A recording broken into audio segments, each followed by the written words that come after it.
जय हिंद दोस्तों, वैष्णवी क्लास में आपका स्वागत है। पिछले क्लास में हम लोग पढ़े थे ये इंडियन क्लासिकल डांस के बारे में और कुछ उसके स्टेट लेवल के जो डांस है यानी लोक नृत्य जो थे उन सभी राज्यों के बारे में पढ़े थे। आई होप आपको समझ में आया होगा।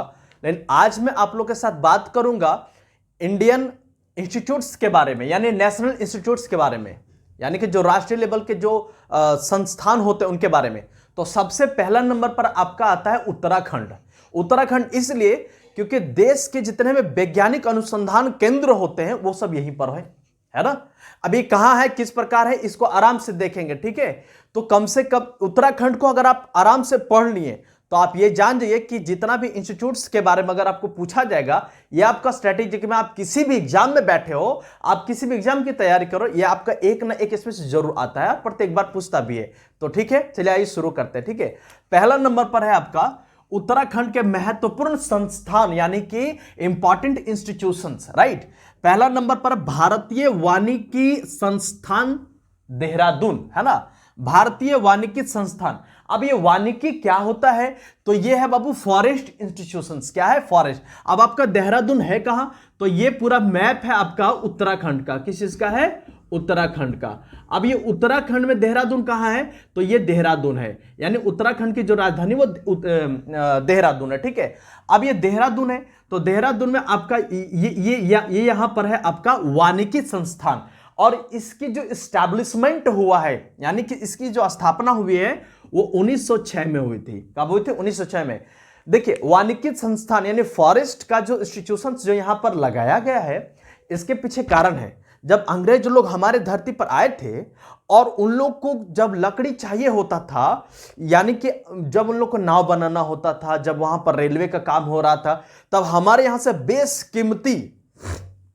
बेशकीमती जो लकड़ियां होती है वो काट काट करके वो लोग वहां लेके जा रहे थे। और यहां कुछ ऐसे लकड़ियों को इन लोग कैटेगराइजेशन किया जो कौन अच्छे क्वालिटी के हैं, कौन खराब क्वालिटी के हैं, कौन सा आपका अर्बन सेक्टर में आगे शहरी इलाकों में लगाया जाएगा, कौन सा आपके ग्रामीण इलाकों में लगाया जाएगा, कौन सा आपका पूरा इलाकों के कवर करता है, यानी टाइप्स ऑफ द फॉरेस्ट, कितने प्रकार के फॉरेस्ट होते हैं, किस प्रकार के ये होते हैं, किस किस क्वालिटी के होती है, ये सभी प्रकार के यहां पर भारतीय वानिकी संस्थान में ही चेक किया जाता है। ठीक है, यहां पर वनस्पतियों से भी रिलेटेड हर प्रकार का। अच्छा, ये देहरादून जो वानिकी वाला संस्थान है, इसमें से आपका इंडियन फॉरेस्ट जो विभाग है, इंडियन फॉरेस्ट सर्विसेज यानी आईएफएस, इसकी ट्रेनिंग इसी इंस्टीट्यूट्स के माध्यम से दिया जाता है। ठीक है, तो ये बहुत इंपॉर्टेंट हो जाता है। ठीक, तो भारतीय वानिकी संस्थान जो है वो देहरादून में। कहां पर है? देहरादून में। अगर आप मैप के जरिए से समझेंगे, कहानी के जरिए समझेंगे, आपको बहुत मजा आएगा और बारीकी से याद भी रहेगा। दूसरा देखते हैं, भारतीय सुदूर संवेदन संस्थान। अब ये सुदूर, आप कंफ्यूज हो जाएंगे, भारतीय सुदूर संवेदन संस्थान क्या होता है ना। भारतीय सुदूर संस्थान, ये देखिए, सुदूर संस्थान मतलब क्या होता है? विदाउट टचिंग, यानी रिमोट सेंसन इसको कहते हैं। क्या कहते हैं? Remote sanction. क्या कहते हैं? Remote sanction. अब रिमोट सेंसन कैसे? जैसे देखिए, क्या होता है ना कि अगर हम लोग को टीवी ऑन करना होता है तो रिमोट से काम करते काम हो जाता है। उसी प्रकार भारत में ये जो संस्थान है, ये क्या होती है? गुब्बारे के माध्यम से, या तो कोई सैटेलाइट के माध्यम से, या ऊपर के एयरबेस के माध्यम से, अंतरिक्ष में वो जाकर के पृथ्वी के किसी भी भाग से, वो पृथ्वी के किसी भी हिस्से का फोटो खींचती है, यानी फोटो लेती है। उसके बाद ये रिसर्च यानी सर्च के लिए अपने इंस्टीट्यूट यानी देहरादून में भेजती है, ताकि उसका जांच पड़ताल सही ढंग से किया जा सकते। पृथ्वी में कहां कहां क्या क्या गड़बड़ी है, क्या क्या तरीके हैं, क्या क्या डेवलपमेंट हो रही है, कितने प्रकार का एनवायरनमेंट पनप रहा है, वातावरण कैसा, इन सभी चीजों का यही देखरेख करता है, यानी कि सुदूर संवेदन। बात समझ पा रहे हैं आप? तो आप समझ सकते हैं ये कितना इंपॉर्टेंट होगा कि अंतरिक्ष में जाकर सैटेलाइट का ये काम कर रहे हैं, पृथ्वी में कहां कहां क्या क्या चल रहा है, कौन से देश के लोग क्या क्या कर रहे हैं, उनके बारे में भी ये जानकारी देती है। तो सुनने में ये सुदूर संवेदन यानी क्या होता है? रिमोट सेंसन होता है। ठीक है, उसके बाद समझिए, ये भी आपका कहां पर है? ये देहरादून में। तो देहरादून में आपका कौन सा हो गया? वानिकी हो गया। देहरादून में आपका कौन हो गया? सुदूर यानी सेंसन वाला हो गया। उसके बाद क्या है? भारतीय पेट्रोलियम संस्थान। भारतीय पेट्रोलियम संस्थान। अब ये भारतीय पेट्रोलियम जो संस्थान है इसके क्या मतलब है, तो ये पेट्रोल से संबंधित यानी जो तेल से संबंधित है, चाहे तेल को रिफाइन करना, ऑयल रिफायरमेंट की काम हो, चाहे ऑयल की यानी उसकी टाइप की बात हो, कौन सी क्वालिटी के किस स्थान पर जाना चाहिए, कौन से गाड़ी में यानी व्हीकल्स में, मोटरसाइकिल में, कार वगैरह में जाता है, कौन सा आपका वो हवाई जहाज में जाता है, इन सभी प्रकार से how many types of the petroleum और कितने प्रकार का किस किस्म के केमिकल रिएक्शन इसमें कैसे करा जाएगा, ये सभी प्रकार का जो चीजें जो घटित हो रही है यानी इसका इंस्टीट्यूट जो है वो देहरादून में है। तो आपको याद रखना है पेट्रोलियम संस्थान जो है वो कहां पर है, तो आपका देहरादून में है। यानी भारतीय पेट्रोलियम संस्थान कहां है, देहरादून में। 3 हो गए देहरादून में, यानी कौन, वानिकी, उसके सुदूर, उसके बाद पेट्रोलियम, 3 हो गए। उसके बाद क्या आ जाएगा, चौथा नंबर भारतीय सर्वेक्षण विभाग। भारतीय सर्वेक्षण विभाग यानी ये जो सर्वेक्षण इनोवेशन करने वाला, ये आपका 1767 में 1767 में इसकी स्थापना किया गया था। कहां पर, तो देहरादून में। ये भी आपका देहरादून का है। कहां का है, देहरादून का है, ठीक है, देहरादून, देहरादून। अब ये सर्वेक्षण विभाग का मतलब आप क्या समझ रहे हैं, ये सर्वेक्षण विभाग जो है यानी भारत का सबसे प्राचीन कह रहे हैं लेकिन सबसे पुराना वैज्ञानिक केंद्र था ये, जहां से भारत का मैप यानी कि मानचित्र जो है, मैप जो है, इसका यहीं से ये मैपिंग किया गया था।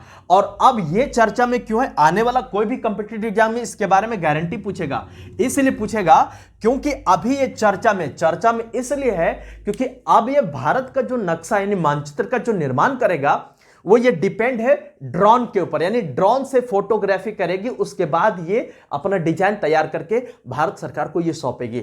इसीलिए ये भारतीय सर्वेक्षण विभाग जो है भारत का सबसे पुराना वैज्ञानिक अनुसंधान केंद्र है, जो 1767 में इसका स्थापना किया गया था। यह भी आपका कहां पर है, देहरादून में। कहां पर है, देहरादून में। अब आता है केंद्रीय भवन अनुसंधान संस्थान, यानी 5वां नंबर में क्या है, केंद्रीय यानी कि सेंट्रल बिल्डिंग है ना, सेंट्रल बिल्डिंग का काम हो रहा है, भवन अनुसंधान संस्थान।